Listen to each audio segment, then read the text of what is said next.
In honor of Veterans Day recently passing, we wanted to take extra time this month to celebrate our veterans and also to remind others why we celebrate Veterans Day. And we decided to do that this month by having a very special guest talk to us about his experiences in serving our country. He's one of my personal heroes, and he's also my grandfather, and he's also the recipient of the National Defense Service Medal, an expert rifleman, a Vietnam Service Medal, Vietnam Campaign Medal, Combat Infantryman's Badge, a Purple Heart, 2 OS bars, and a Good Conduct Medal, First Award. Please welcome Mr. Philip Stanley. Thank you. It's an honor to be here. Honored to be asked by my granddaughter. Well, we're so grateful that you agreed to join us today. We know it's not always an easy conversation to have, and some people are very much not interested in sharing their stories. People box up that part of their lives. They don't want to unbox it. They don't want to talk through it at all, which I guess I don't totally understand, but I do understand to an extent. But we're glad you decided to come with us. Yeah. Okay, so before we jump in, why don't you tell us a little bit about your upbringing and, pre-war, Okay. pre-drafting? Well, I was born and raised in Hampton, South Carolina, and several years later, I met my lovely wife, Peggy DeLoach, and we were married in June the 5th, 1966. And went out on a honeymoon, came back, and it wasn't long before I received my notice. And how old were you when you got married? I was 22. 22. Yeah. And you were the youngest in your family, correct? That's correct. I was the youngest in my family. And your older brother was already serving. Is that correct? That was correct. Yeah. But he wasn't in Vietnam? No. He came back and he stayed in National Guards for quite a while. So you came back from your honeymoon and you got your draft letter in the mail? Yeah. I got my reclassification card. That meant I was 1A. And so then it went about a couple of weeks later, I got my draft notice. And then how long before you got your draft notice until you had to show up for basic? A month and a half. September 1st, I had to report to Fort Jackson, South Carolina. How did Peggy take it when you got your... It was pretty rough, trying to get adjusted. We'd had a brand new house we just built, and to realize we was going to be... But I kept figuring I was a manager of a hardware store, and I figured I'd be clerical. But they was needing other people for different things. Right. So at that point, you didn't really know what area you would go into? I did not know what my MOS was going to be at that time until I finished my basic training. And I'd never fired a weapon before in my whole life, and I fired expert while I was in basic training. And I said, I'm too good. I'm in trouble. So it wasn't long before I knew I was going to Vietnam. So you leave Peggy, you go to basic training, and then basic training is how long? 6 weeks. 6 weeks? Yeah. And then you immediately were shipped off? No, I had AIT, advanced training. To go to that. And that's how you got your expert rifleman stuff? No, I fired expert in basic training. Oh, okay. And then you had to go to AIT, really learn more about what you're going to see in Vietnam. And we stayed out in the field like a week training at Fort Jackson. And then we got to come home for 3 weeks before we left. Well, that's nice. Yeah. A little bit. Yeah, it was a little. Well, how was your faith, at this point, coming into being drafted, going into basic training? Well, I've always been going back and forth. I was not a member, but I went to Primitive Baptist Church, where I grew up at, St. Paul Primitive Baptist Church in Hampton. And I went to church there all the time with my mom and daddy. My grandfather was a preacher. And I had good faith, but the church we got married in, the Barnville First Baptist, which we still go there right now, 59 years. He also serves on the board there. Yeah, that's right. I was a deacon several years. And the preacher came and talked to me and wanted me to join the church before I left. And I said, joining the church is not going to save me. And I just didn't feel like I was right then to join the church. I felt like I had to have a special feeling. When I did, I'll tell you more about that later. But then I left my wife and I headed out for Vietnam on March the 1st. Of what year was it? 1967. 1967. Yeah.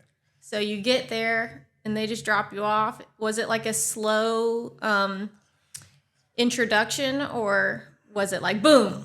You're here. No, it was just boom. You was here, and then it's there's Saigon, and Tan Son Nhut. That's the airport that we landed in. And I'll never forget, it was 116 degrees when we landed. 116 degrees? It was so hot. It was unbelievable. So humid? Yeah. Let's see, they had two different seasons. They had the monsoon season, hot season, and then we were separated by companies, which I knew I was with the 25th Infantry Division. And so it wasn't long before they loaded us up and sent us out. My group went to Cuchi and met with our company officers. We was in the company about a week before we headed out to the fields. And became wonderful friends with all, you just have the best friends doing service out in the field.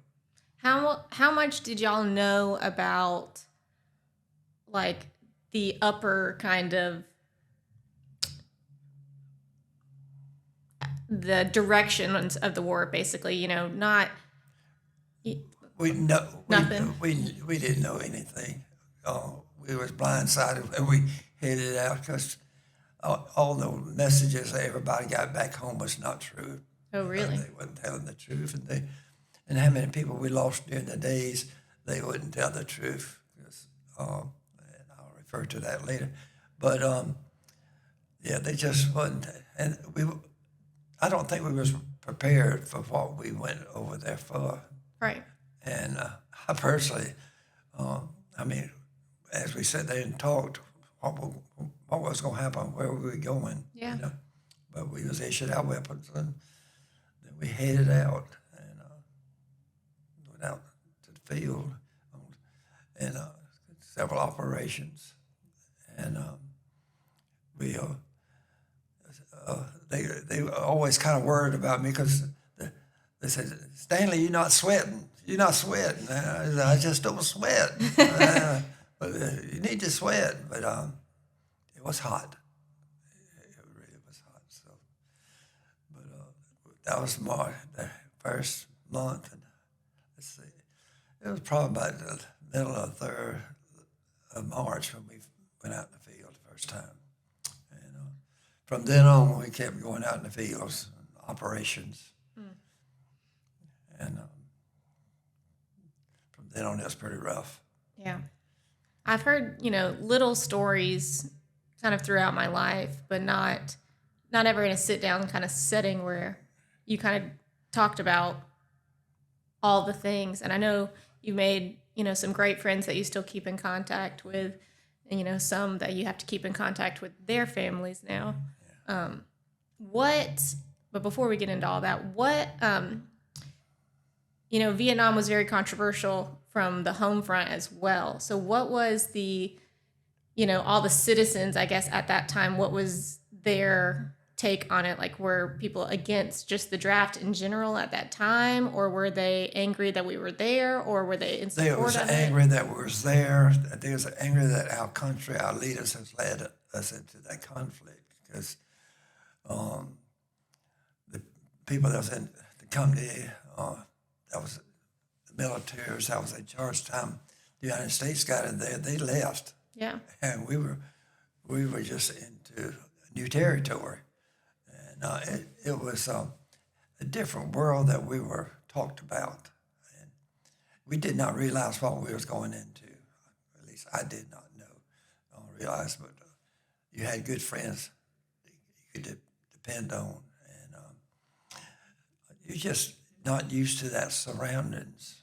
And they just, I don't want to get into the detail too much, too quick, too fast, but Well, you can. We're not on any kind of schedule. Okay. But you talk wherever your heart takes you. Well, we'd go out in operations. We stay like a week at a time out in the field, and What do you sleep in when you're out in the field? on the ground. Just on the ground? On the ground all the time. And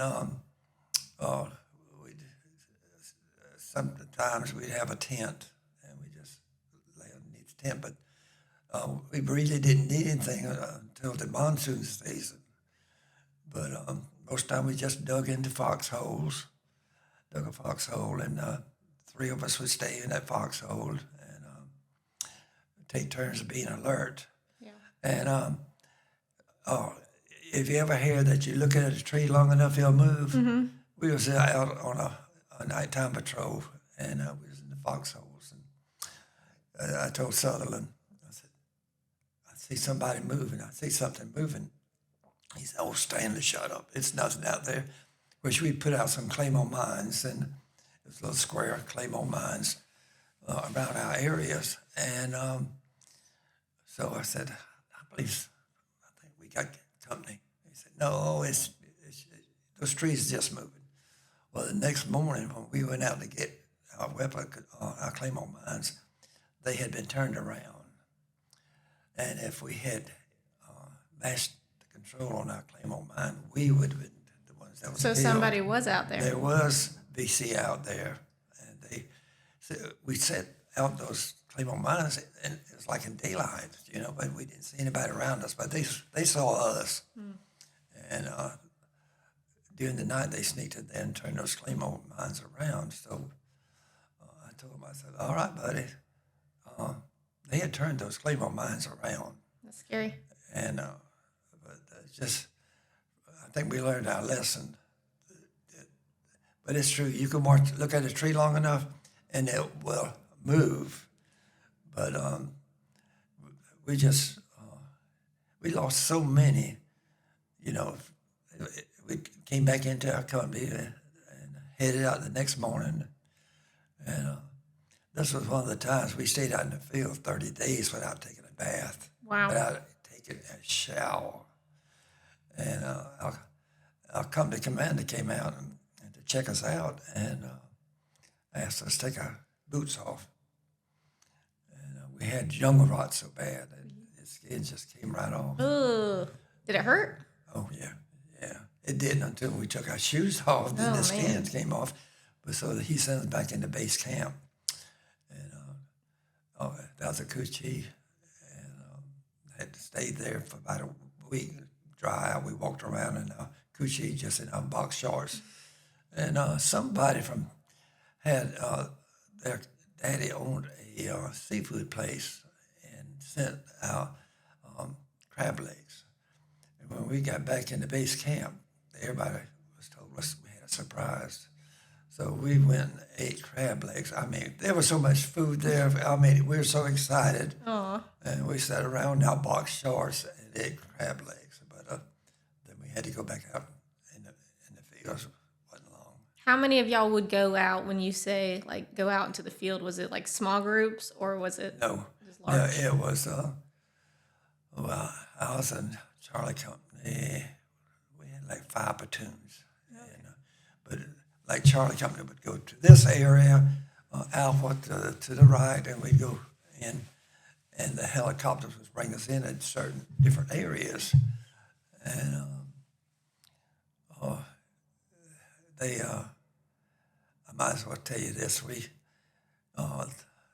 was a morning on July the 2nd, 1967, a good friend of mine, his name is Lewis, and I showed you that picture a while ago.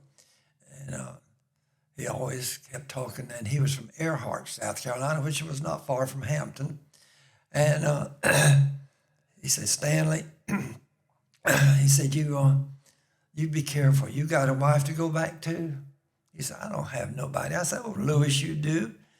And he said, but I smell flowers. And so they carried us out in our deuce and a half trucks to the helicopter pads, and we got on the helicopters. And he and I was sitting on, we all sat on the floorboard of the helicopter, my feet on the rest on the bar. And when they fixed the land us into the LC, somebody said, this is the wrong LC. And we saw the VC running.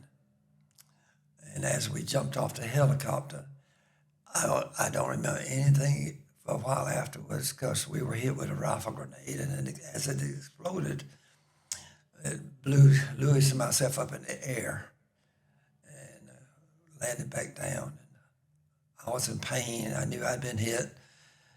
And I looked over at Louis, and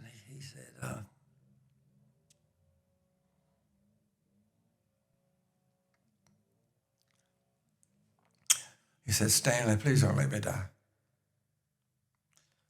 But he was really tore up. He didn't have a chance. And we kept calling for medic. And it took, probably 3 hours before we could get help to us. And they loaded me up in the helicopter. And my buddy Sutherland, he was there around with us. And eventually, when we got back home, he saved. We had a journalist out that flew out with us, and they had a picture of loading Louis's remains and myself on a helicopter, bringing us back to our medic, our little hospital back at the base camp. But I kept remembering Louis saying that he had nobody to go back to. And when we came home, we went to see his parents right there in Earhart, but they didn't want to talk about it. Yeah. It just was, but that was in July. But I'm getting ahead of myself. But in May, the 26th, we went out on an operation, and we went out on, I can't remember, sandbag, the boats going down Saigon River. And I said, this is stupid. The hair's coming. Yeah. And so they backed the boats up, and we let the back tailgate up the boats down, and we walked out. And they was waiting on us. And just... It was so stupid. It was such a stupid operation. And we started walking out, and Sutherland and I was on the left flank watching out, and Jimmy Morrison from Shelby, our good friend, he was a machine gun operator, and he was walking behind us, and he was heading out to go be put on the front line right there in the rice paddy field. And he said, all right, Stanley, be careful. That was the last words he spoke to me. And it wasn't but a few minutes later, we realized we was under attack. It was set up on the corners of that rice paddy dike, and everybody that was on that front line was killed. Wow. And Jimmy Morrison, I looked over at where I saw him sitting, and because he had ammunition around his neck and all, and I realized he was gone. And I said, oh, no. I told Sutherland, I said, I'm pretty sure Morrison's gone. And, back then, we did not realize if you put a request in saying if Morrison dies, I want to accompany his body home. If I die, he could accompany my body. Yeah. We didn't know that, but we found that out later. Right. And so Sutherland, of course, lived in Anderson, South Carolina, Sandy Springs at that time. And we realized after that it was, we loaded so many bodies up that day. That was May the 26th, 1967. And does it all happen in like fast forward, basically? You know, when it's happening, you just Yeah, because we landed, I'd say took off from the helicopter pads probably about 10:30 in the morning, and then we got no, this was when we got on the boats and all. We got into the fields probably about 10:30 when we started walking into, and they kept coming out there in the field for several days, and I went back in and got checked out and released the next day, and we had to ride out home telling our family that we were hurt, but I was okay. I had scraped on my left side leg, and I should have saved some of the shrapnel for souvenir. you should have. And I'll never forget Tom. So he said, Stanley, you ought to save that some of that metal. And I said at the time I didn't. The only thing as I was laying there in the field, I kept saying, Lord, please just don't let me die here, out here in the field. And I didn't realize at that time he had other plans for me. And so that was July the 2nd, 1967. And a couple of weeks later, my first sergeant said, Stanley, it's time for you to go in R&R. And he said, you've been through enough. So I went to Tokyo for 3 days, R&R. And it was good to get back, but I was glad to get back to my company. Yeah. When I came back, and we, stayed out in the field, and honestly,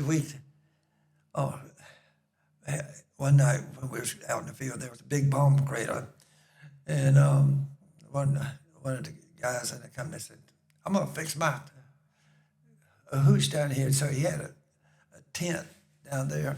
I said, "All right, Georges, it's going to start monsoon season."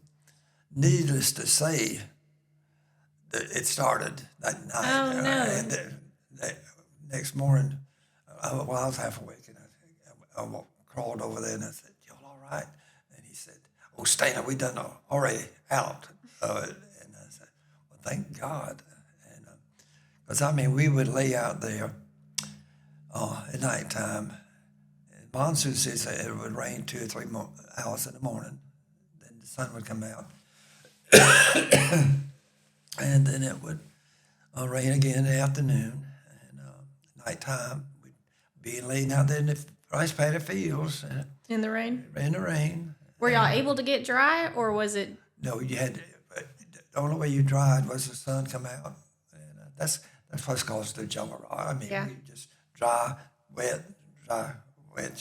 It makes me think of the scene in Forrest Gump where he's like, "It rained and it rained." That's right. That is true, and it did. It rained, but it was just I couldn't believe. I said, "Here I am. Thought I was going to be in the clerical field," and had some friends who were right. Strom Thurman's office and trying to help when I got drafted. Mm-hmm. But everybody was getting drafted back then. It was just a bad time. Yeah. And it was. I just kept saying, "Lord, please let me get back home." And it was a long year. Yeah. And what was the total time you were on the ground in Vietnam? 1 year and 1 day. 1 year and 1 day. Wow.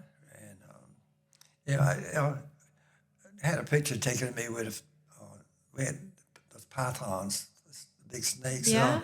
With a snake around. I was holding a snake around my neck, and you can feel it. It's join. And we was out in the field one night, and I was laying down and trying to be watching out for the company. We was out on a secure mission, and he. All of a sudden, I felt something crawling on my back, and which you knew not to move.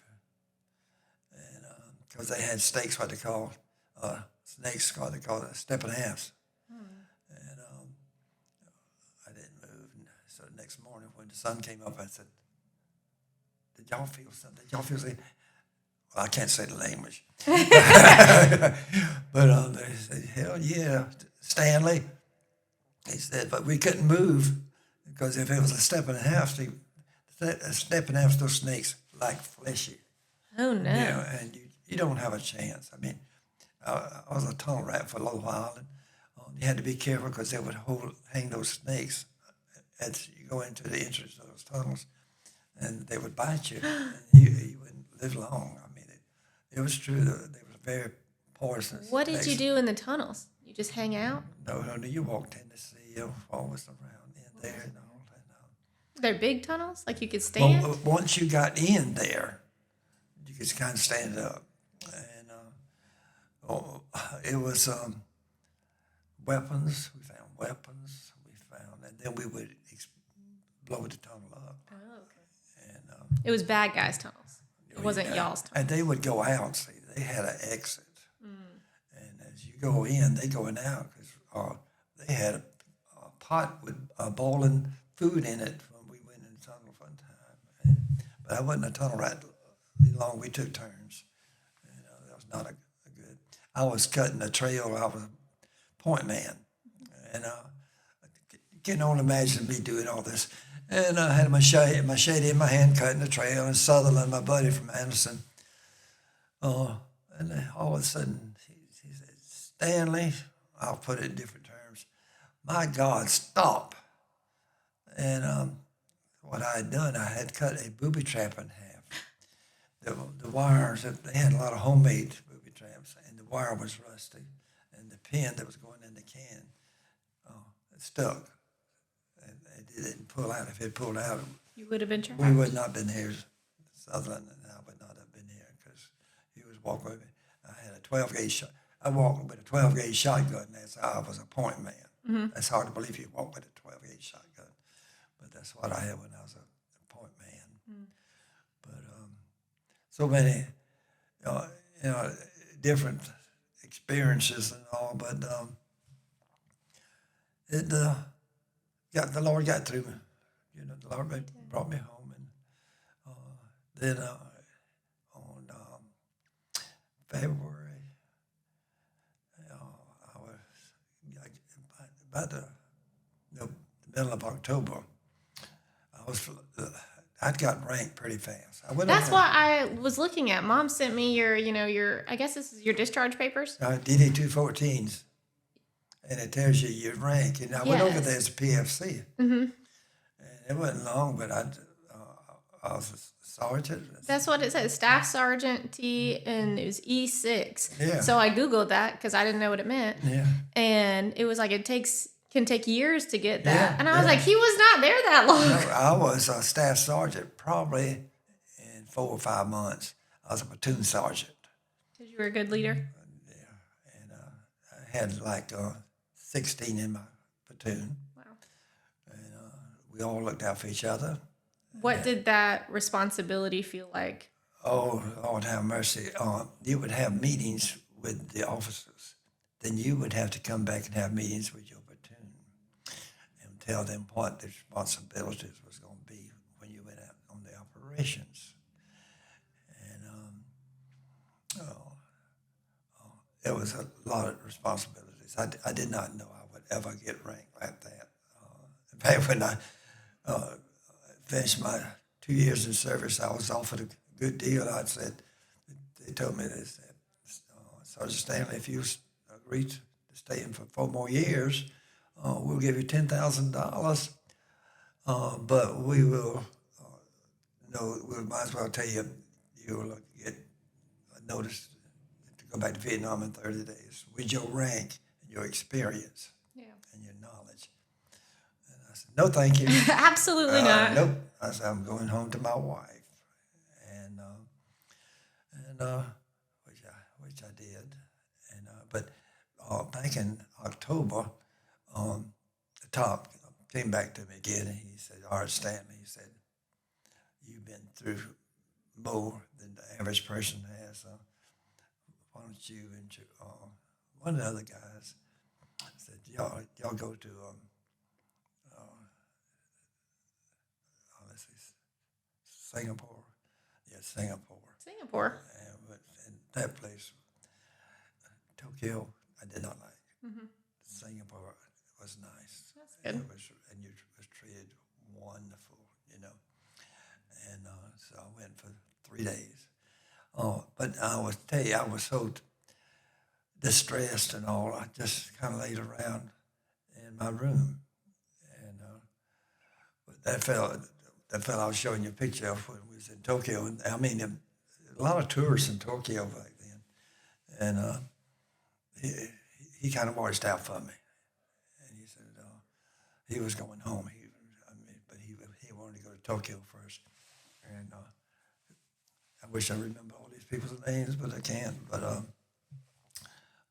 just a good group of guys. But Tokyo was a place that I see all these trips that people win on Price is Right, and that.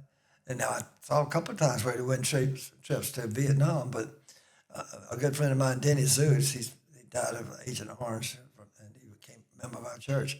He was trying to get things lined up for us to go back to Vietnam. He wanted me to show me the beautiful beaches in Vietnam. And I said, as far as I'm concerned, I never saw a beautiful beach. Because, I mean, I was out in the field 99% of the time. Never saw a beach. I never saw a beach.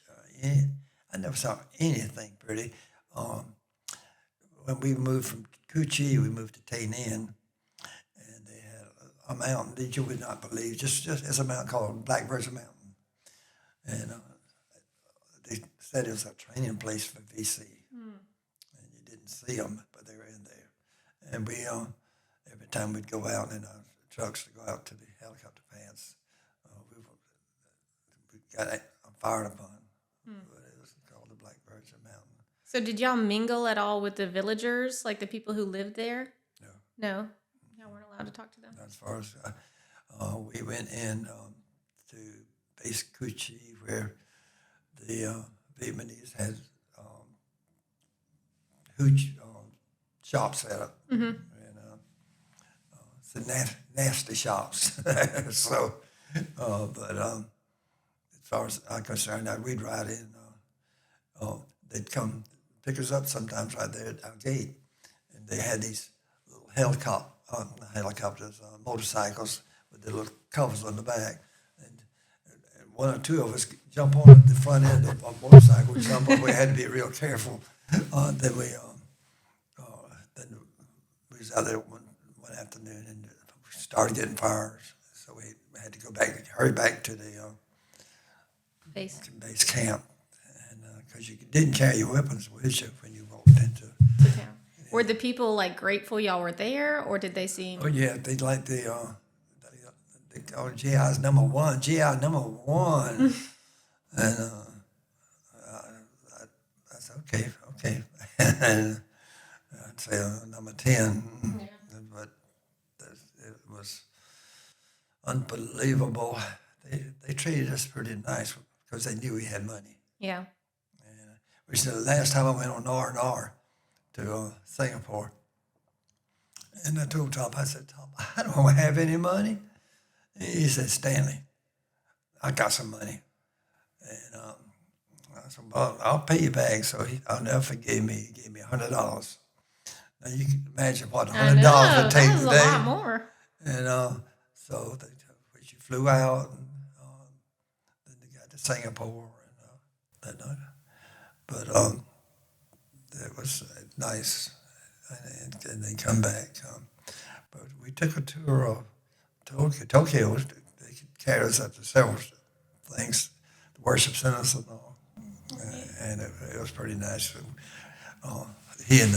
Me and that other group went out, and but they always told us to be careful, stay in groups. Yeah.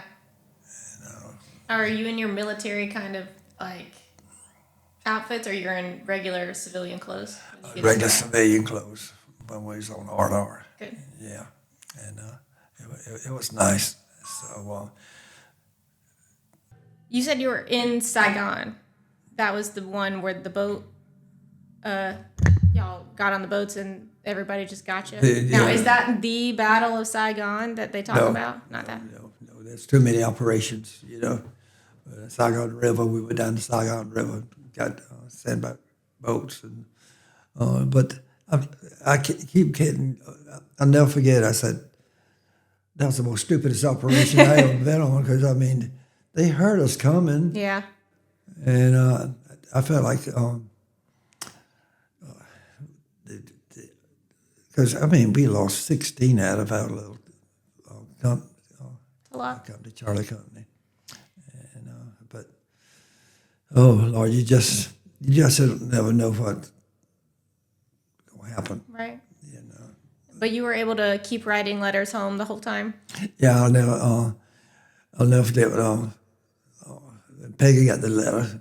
I only wrote one letter about that, and I told her I had got hit, but I was doing okay, and I had scraped on my left leg. And that's what you got your Purple Heart for? Yeah. And I didn't realize, but my mama said she'll never forget. My mother worked at the dry cleaners right there in Hampton. And she said, Peggy walks in and she said, I got a letter for you to read. And Mama said she was reading and she heard something, plunk, and Peggy passed out, faded. Oh, no. And because she didn't tell her what was in the letter saying that I had been injured. But you said you were okay. Yeah, I was okay. I can't imagine, though, getting that letter. Well, you lie. Yeah. You might say, I'm okay, which I did say I'm okay, but I really wasn't. And I stayed in base camp 3 days. Mm-hmm. And I'll never forget, we had a new top sergeant come in, and he said, all right, we need some people to pull nighttime duty. And I'd just been out in the field like 3 weeks and got hit and came back in. And then the next 2 days I went back out, and that's when I was injured. And he sent me word he wanted me to pull security duty that night. And you had to walk around and check the barracks and check what was going on and make sure everything was going on. And I went and told Top, I said, okay, they want me to pull security duty. And he said, you're not. You need rest before you go back out. And I said, okay, so. Did they have you stitched up, or was it just bandages? Just bandages, yeah, because it was just split, and then there's one piece of metal that didn't. It's still in there.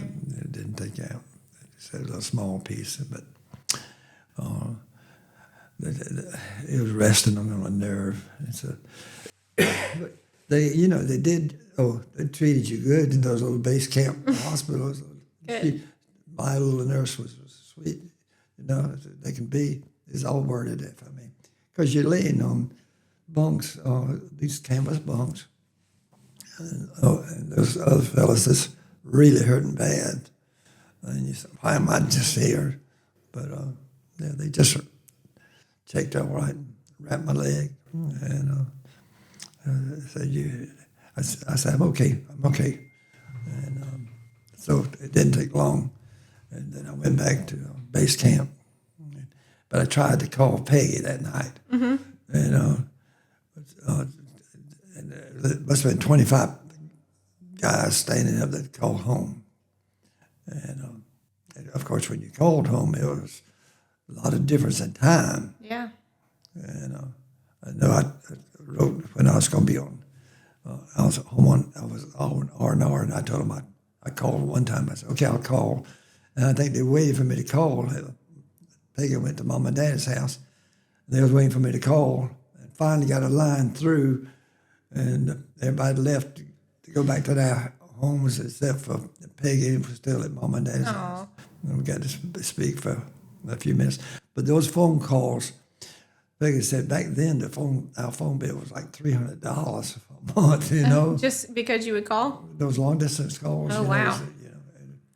How often were you able to call? Oh, no. I don't think the whole time I was overseas, probably twice. Oh, wow. But that was when I was on R&R. Mm. But Both times you got to call? Yeah, call home. And now, you had a buddy who wrote love letters, is that correct? oh, Lord have mercy. Yes. And he helped you write a love letter to Peggy? Yes. The love, I should have brought one of those. You should have brought one. Yeah. And he wrote a poem for Peggy, The Love of a Husband. And it was just wonderful. I mean, he was from New York, and he was a medic. And he volunteered to go out that same day that Lewis and I got hit.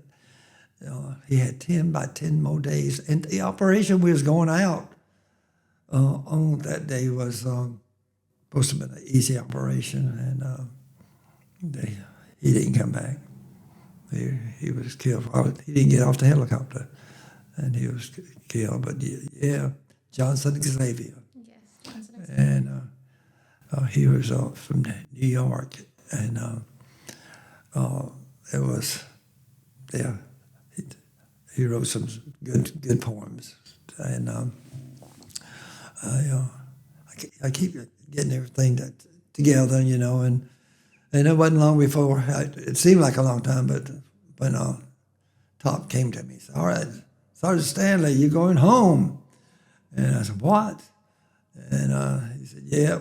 I was out in the field, and he said, you got a week before you go back home, so you need to just come into base camp and relax. And so I went back with him on the helicopter back to Tainan, and I pulled like secure duty for a couple of nights and then packed up. And I was wanting to see there was a big banana tree right outside my hooch.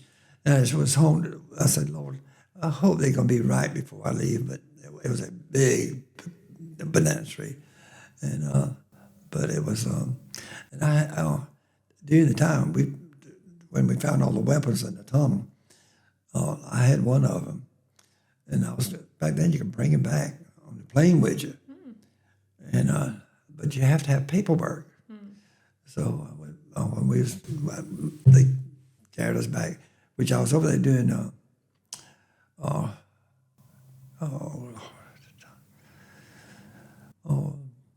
when everything was supposed to be agreed and it's going to be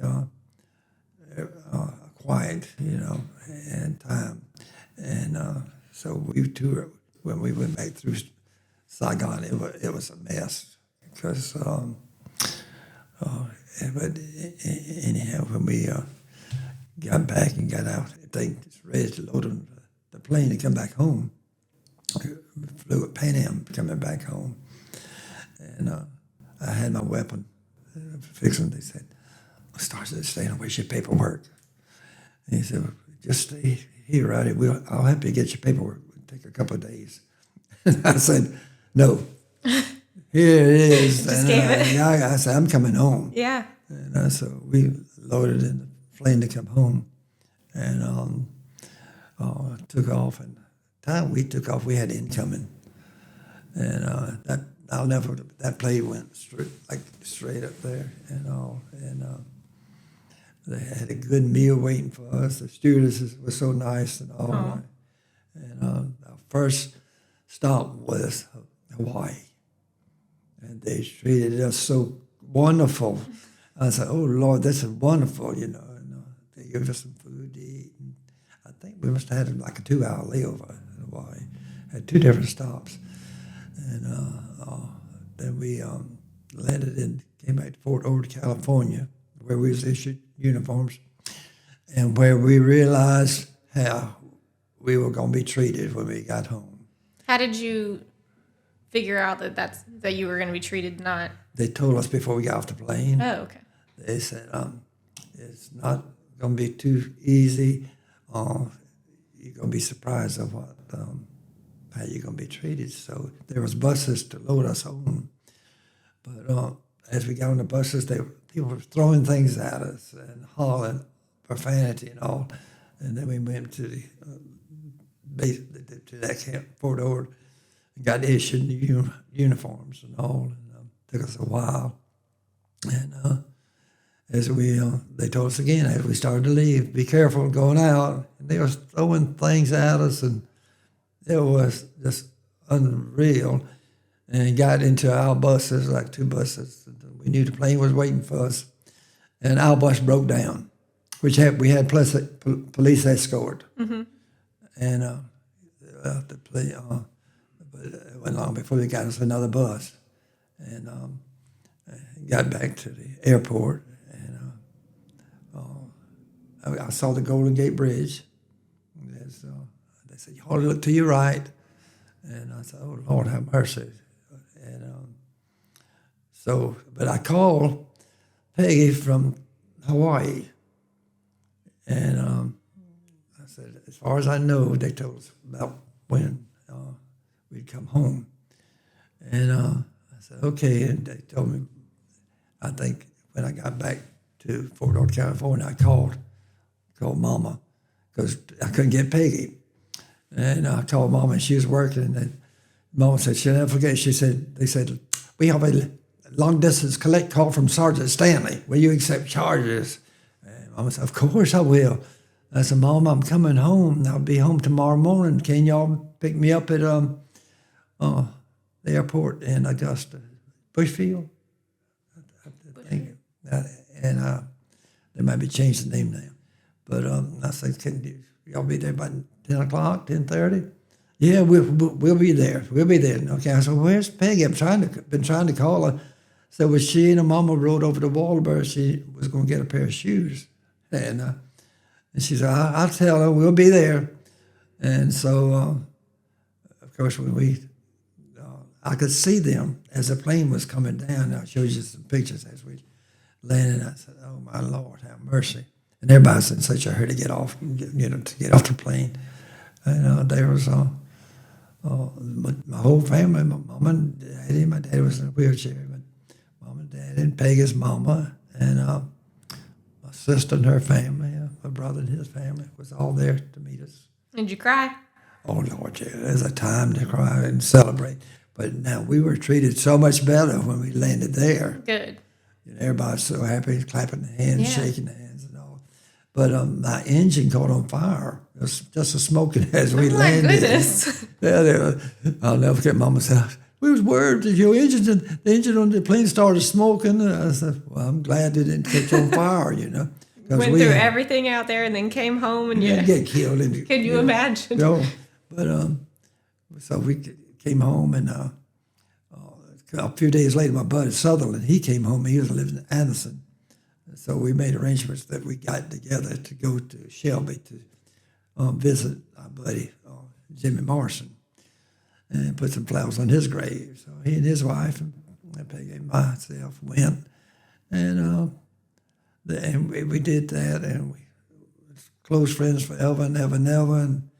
But over a period of time, I finished my 2 years in service and came back home and ran a hardware store for 7 years. But we lost contact with the Morrison family. And I told Peggy, I said, honey, see if you can pull it up. And you can pull up anything you want to in these phones nowadays. And she pulled up the obituary for Jimmy Morrison. It was a picture and everything. And it says Community Baptist Church in Shelby, North Carolina, folks. And so I said, well, let's go. It's during the COVID. And we knew it was hard to find any places to, if you found something to eat, you had to, get it. To go. You have to go. So we went to Morrison and put some flowers on it. And this was like 2 or 3 years before the COVID. And then finally, the year of the COVID, we went back again. I told Peggy, and we'd been riding around trying to find the Morrison family. And we said, surely they live. I can't remember where we went. We went to his mom and dad's house the first time, Sutherland, his wife, Peggy and myself. And because we went and visited them, and they were so glad to see us. And they brought out a tape with those little round disc tapes. And it said, some of his friends was talking on those tapes. And old Sutherland said, that's Stanley and myself talking to, y'all. And she began to get upset. But over the time, we lost contact with the Morrison family, and we'd go put flowers on his grave. And the year after COVID, Peggy said, well, let's leave a note on the grave. And I said, okay. So she wrote a note to the Morrison family. My name is Philip Stanley. I was with Morrison in service with him when he got killed. And would love to get back with y'all. And so she put the note in a cellophane bag, and because it, for rain, and taped it right along the flowers. That was like on a Friday, Thursday, Friday. So we went to visit our daughter in Aiken, and we was coming out of Lowe's, and my wife said, honey, your phone's ringing. I said, oh, okay. And I picked it up and said, hello. And the person on the other end sounded crazy. He said, is this Philip Mother Stanley? And I said, yes, it is. And he said, well, this is Ronnie Morrison. He said, I am Jimmy Morrison's brother. I said, oh, my God.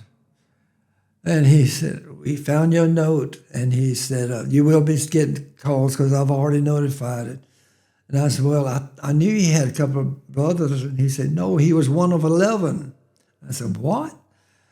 And Peggy was standing there watching. I said, it's Ronnie Morrison, Jimmy's brother. And we talked on the phone. And he said, when can we get together? I said, well, it's going to have to wait because of this virus, which would be a year. And I did. I got several phone calls, and but he said, and I said we'll get together as quick as possible. And so we planned to get together May the 26th, which is the day he was killed, and we met there. And I brought you that picture. This was the picture with all of his brothers and sisters there. You would have thought we was having church, and we. I'll never forget, we drove up there, and I told Peggy, I said, goodness, they must be got church going on. But it was his brothers and sisters.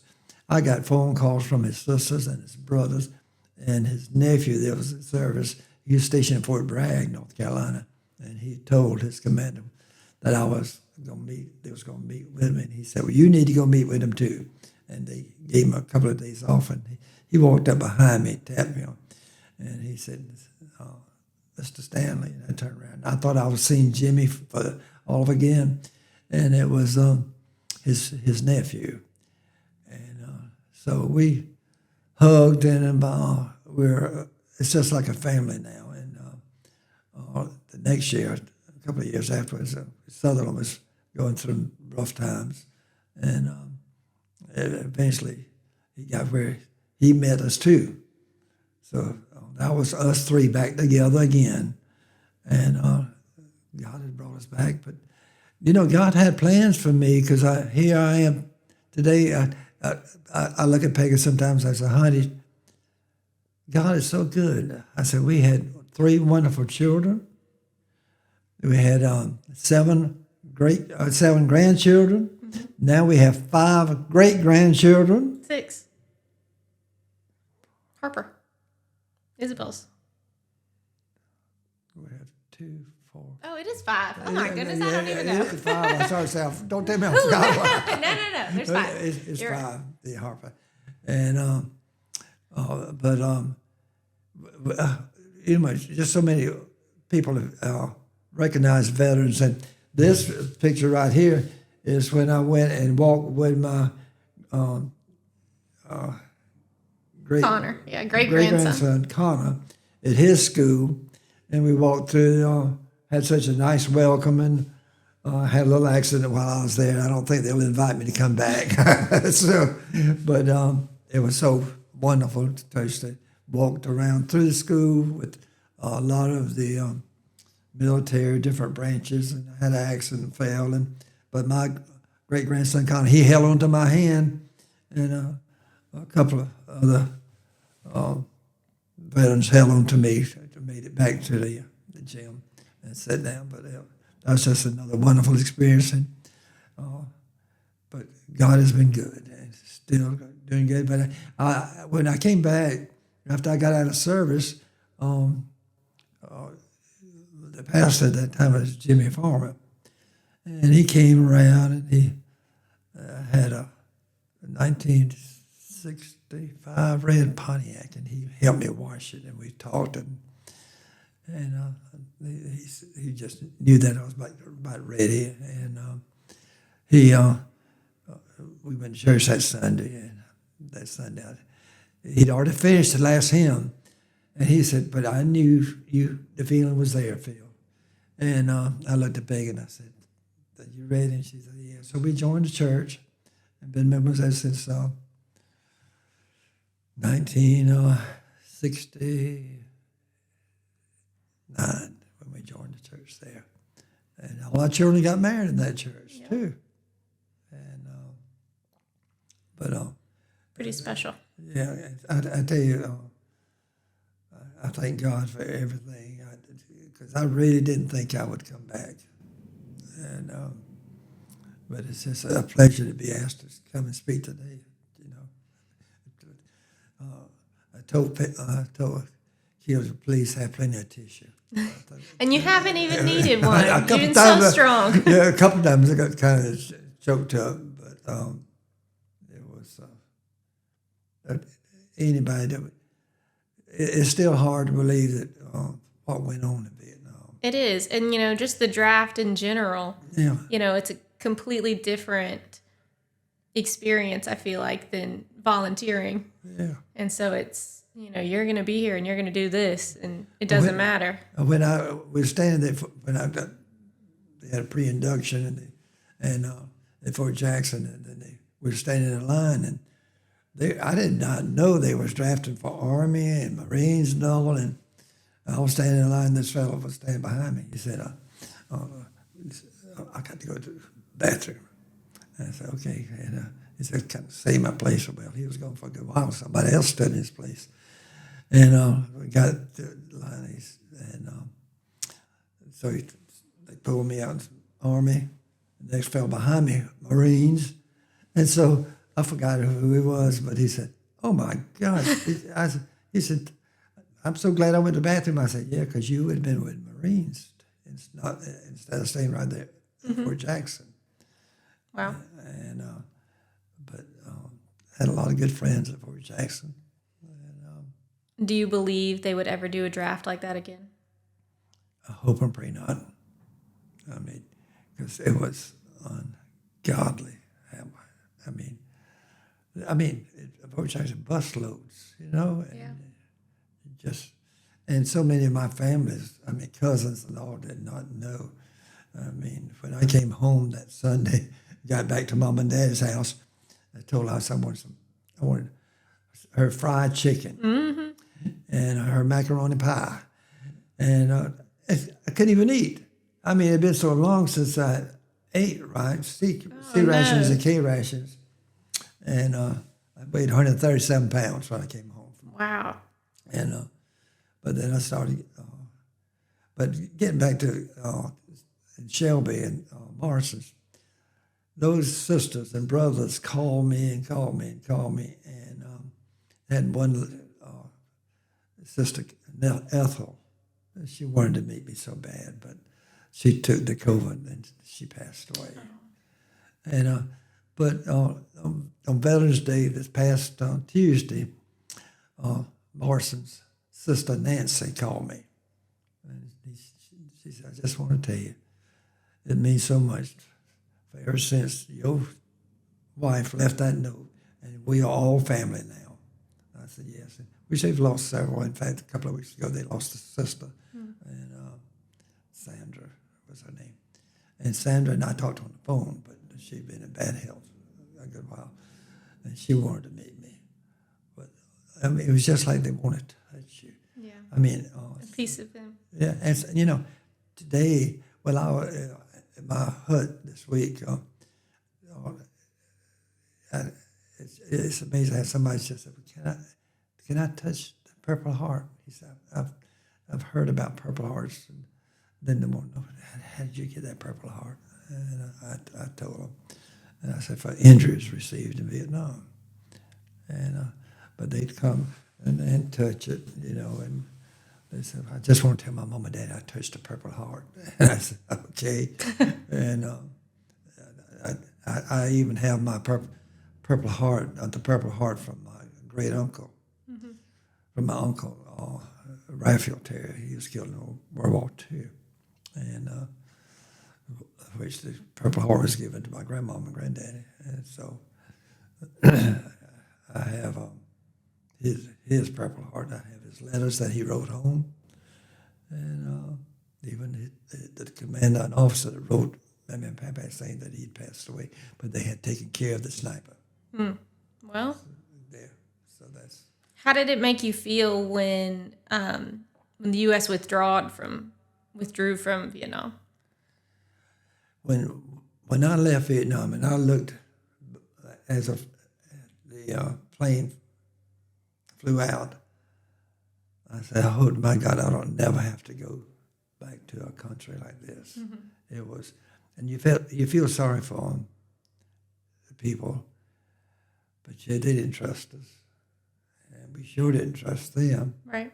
And just like we caught that girl walking around in a base camp, she was counting steps and letting her know how far it was from one barrack to the other barrack so where they could come in and not attack. And I showed you the picture of our barracks. It was, thank God we ran to the bomb craters that we had built around our base camp. And which we was all had guard. Our base camp was under security. We had officers out. And we was in back to base camp different times. But I was glad to leave Vietnam. Were you able to kind of put it in a box in your mind and just kind of be like, well, now I'm home. I can be, happy? No. Yeah.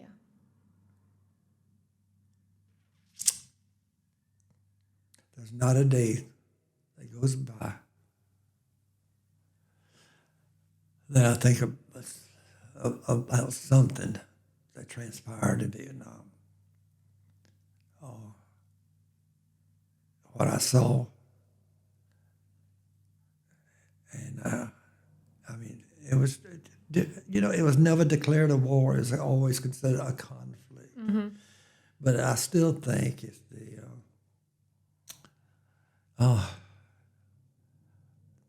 people in Washington, D.C. had their son drafted to go in Vietnam, knowing they were under fire, knowing 90% chance you might not come back. But it was, I thank God that I served my country.